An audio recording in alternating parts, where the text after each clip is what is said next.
We're seeing very positive recovery in this market today. The Nigerian stocks continue to move forward, and standing by is Chinenyem Anyanwu, analyst at is the CEO rather of Dependable Securities. Chinenyem, thank you very much for staying with us. I really want to hear a lot more about the sell-off that we saw recently and whether or not you think this is going to come back at some point.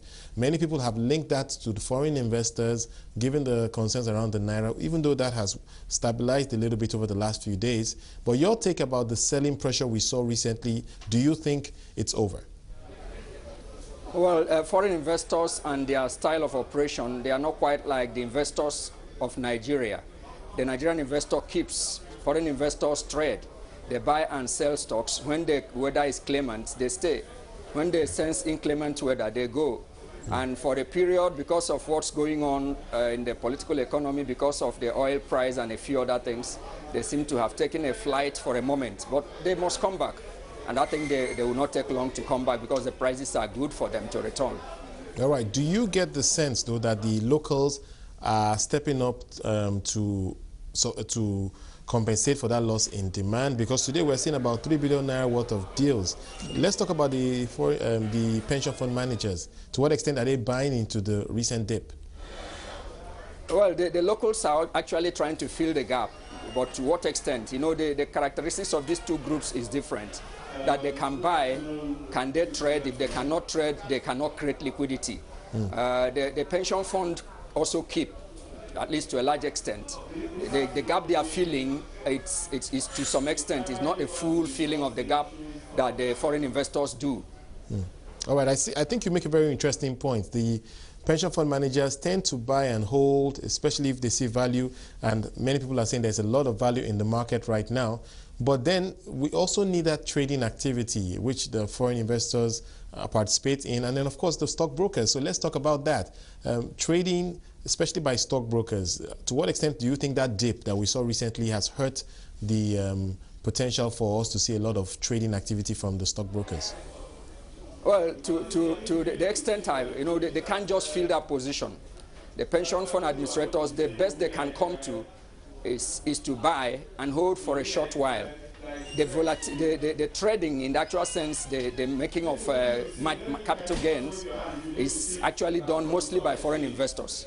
To extent they can fill, but they won't be able to fill that full position. But are you saying that the stockbrokers as well, maybe with their proprietary portfolios, are not engaging this market? I would have thought that given the volatility we've seen recently, that many of them may even put their capital at risk here. What's your view on that? No. For the stockbrokers with their proprietary trading also plays a role. But we are talking about volume. We are talking about what foreign portfolio investors can lift in terms of volumes. Our capital need for that is not as much as those of the foreign investors. All right. So we've seen this market dip, and now we're seeing a recovery. Let's talk about the opportunities that you are seeing across the board, and starting with the non-banking stocks, because I guess we always have to split this market into banks and non-banks. Let's talk about non-banking stocks. We've seen Nestle recover, we've seen 40 oil recover very strongly indeed today. Your take about the opportunities in non-banking stocks? In the banking stock in particular? Non-banking stocks. Yes. Okay, a couple of them also are doing well, and earlier I mentioned the Transcorp. Transcorp had a very heavy bid today that was not satisfied, and some of them, that one falls into that category. The oil sector, some of them are also good compared.